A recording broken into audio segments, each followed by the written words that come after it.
Hello बच्चों, good morning. मैं हूं अमन सर, अमन फिजिक्स पूर्णिया से। और आज के वीडियो लेक्चर में हम लोग कुछ इम्पोर्टेंट क्वेश्चंस को करने वाले हैं। तो जितने भी इंग्लिश मीडियम के स्टूडेंट हैं उनके लिए ये वीडियो बहुत बेनिफिशियल होने वाली है, क्योंकि इसमें आज हम बहुत अच्छे कॉन्सेप्ट्स लेंगे और बहुत अच्छे क्वेश्चंस को सॉल्व करेंगे। और अगर आपको एग्जामिनेशन में अच्छे कॉन्सेप्ट्स पता हो तो उससे रिलेटेड क्वेश्चंस भी आप बना सकते हो।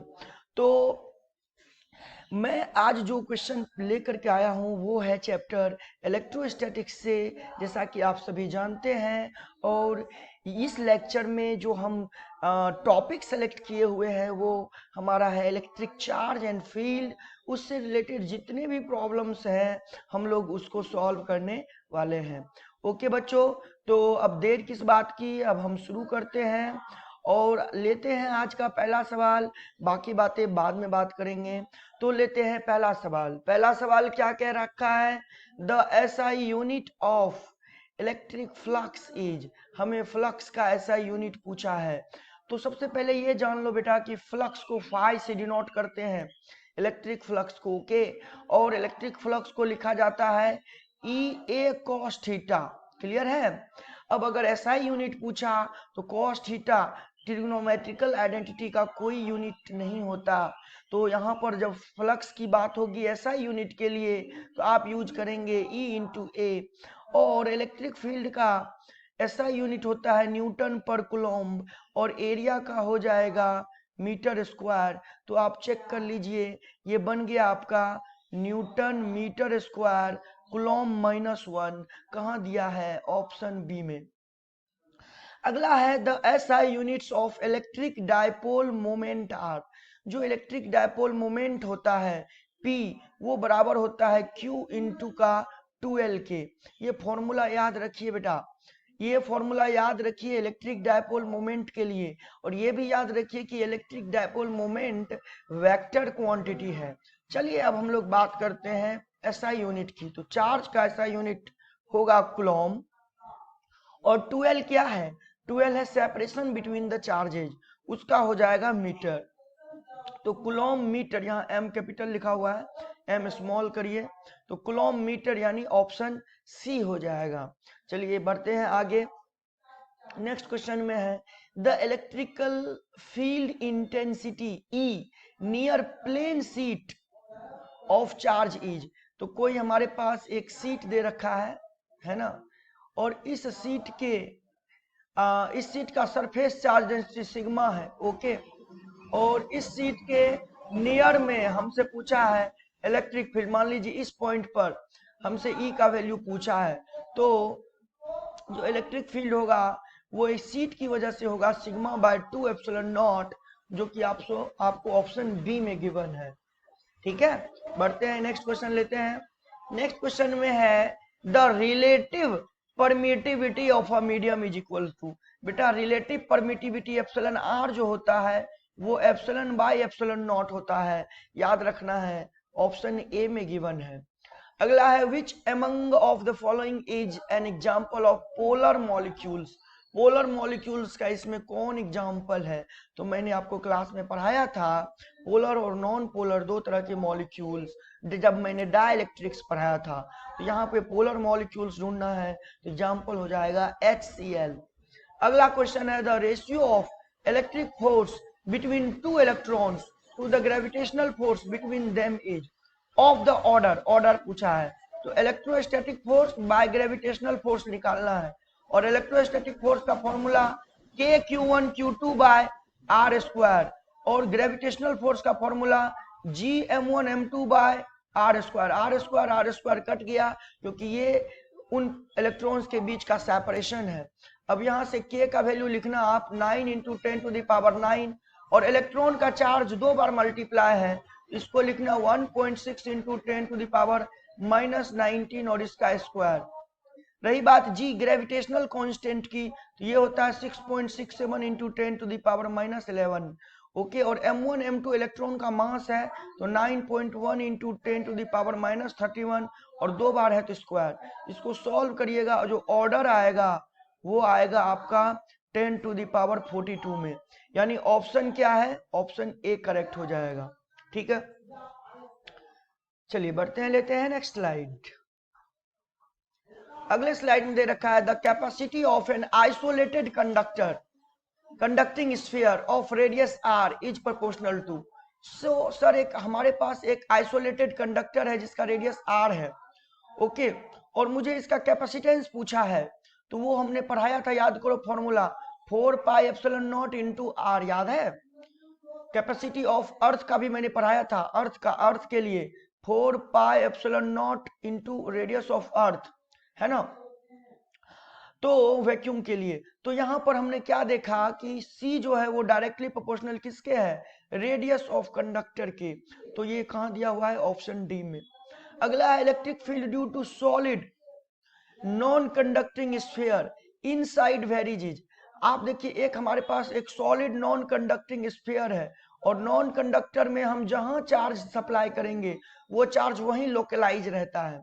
तो अगर ये रेडियस r का है, तो यहां से इनसाइड पूछा है, due to solid inside it, तो मान लीजिए इनसाइड में कोई एक सेंटर से कोई एक पॉइंट ले लीजिए P, और जो कि स्मॉल r डिस्टेंस पर है, तो इलेक्ट्रिक फील्ड जो हमें बताना है P पॉइंट पर वो किसके प्रोपोर्शनल होगा, तो इलेक्ट्रिक फील्ड जो P पॉइंट पर प्रोपोर्शनल होता है वो r के प्रोपोर्शनल होता है, क्योंकि याद करो जो मैंने इलेक्ट्रिक फील्ड पे फॉर्मूला पढ़ाया था, वो पढ़ाया था KQR बाय r का क्यूब। ओके बच्चों, तो किसके प्रोपोर्शनल है वो स्मॉल r के प्रोपोर्शनल है, तो क्या हो जाएगा, ऑप्शन जो है ए हो जाएगा। अगला है work done in carrying a charge q once round a circle of radius a with a charge q at its center।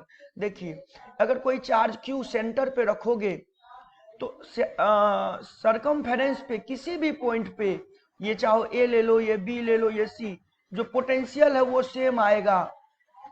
अब अगर कोई चार्ज को आप इस सरकमफेरेंस पे आप मूव भी कराओगे, तो मूव कराने के लिए आपको कोई वर्क नहीं करना पड़ेगा। क्यों?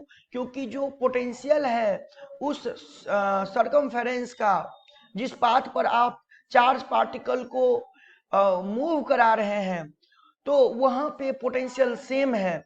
तो वर्क डन का फॉर्मूला होता है Q times VA minus VB, ये फॉर्मूला मैंने बताया था। अब VA और VB वो तो सेम है, ओके ना, वो तो सेम है। तो अगर आप एक राउंड कराओगे, तो एक राउंड कराने में वापस से तो उसी पॉइंट पर आ जाओगे ना, एक राउंड कराओगे तो एक ही उसी वापस से उसी पॉइंट पे आ जाओगे, तो पोटेंशियल तो सेम रह जाएगा।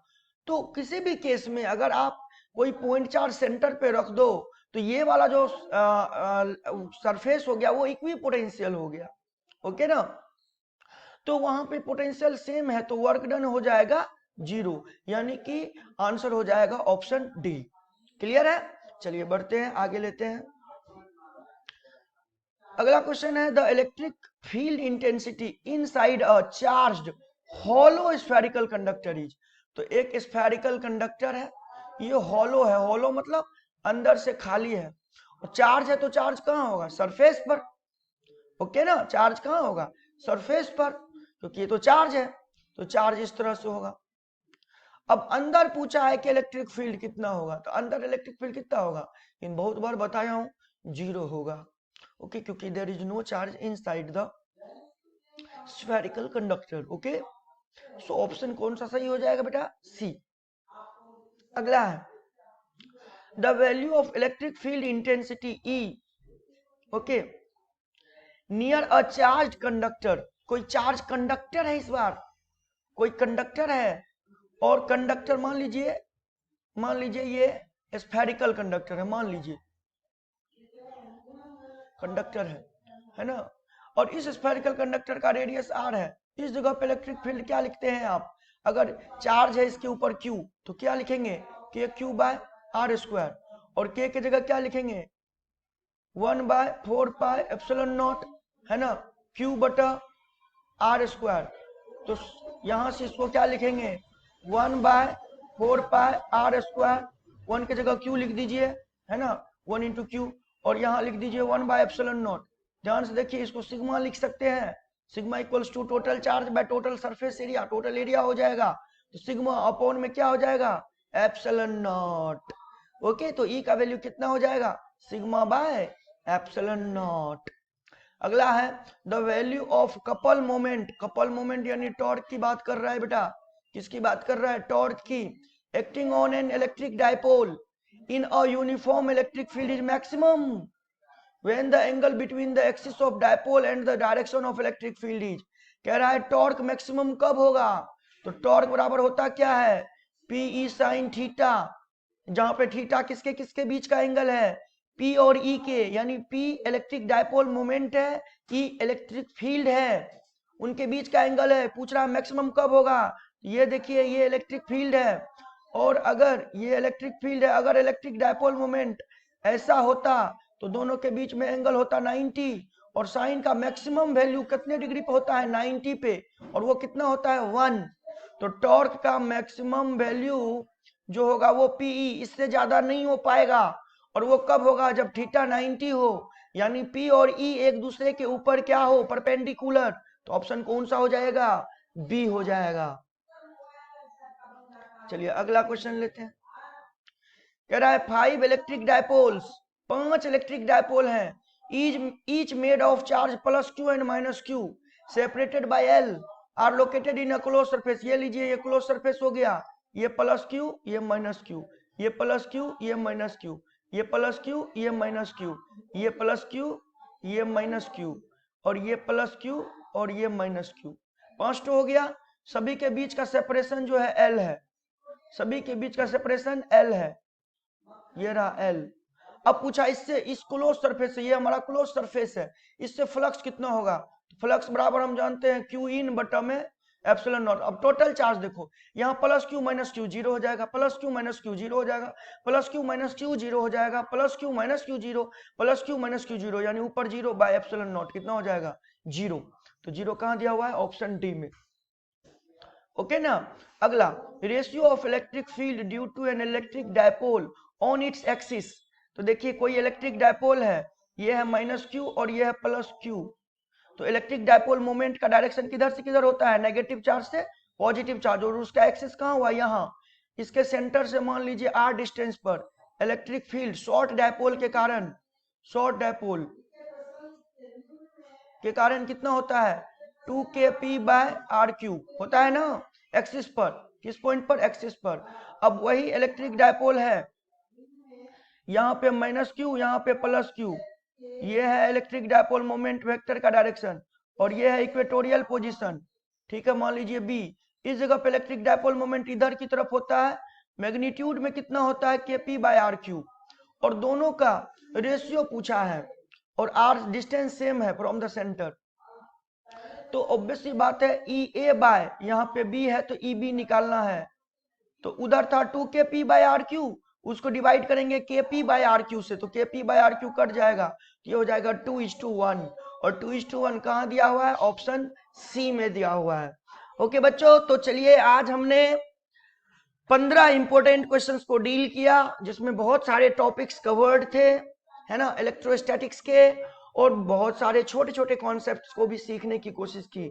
आई होप कि आप क्वेश्चंस को भी पढ़ेंगे, उसके बाद मेरे बताए हुए कॉन्सेप्ट्स को सुनेंगे, क्योंकि आपके लिए सबसे इंपॉर्टेंट है क्वेश्चंस को पढ़ना। जितना क्वेश्चंस आप पढ़ोगे उतने ज्यादा आप क्वेश्चंस को सॉल्व करने की एबिलिटी गेन कर पाओगे। तो बच्चों मिलेंगे हम लोग नेक्स्ट वीडियो लेक्चर में, तब तक के लिए take care, tata bye bye.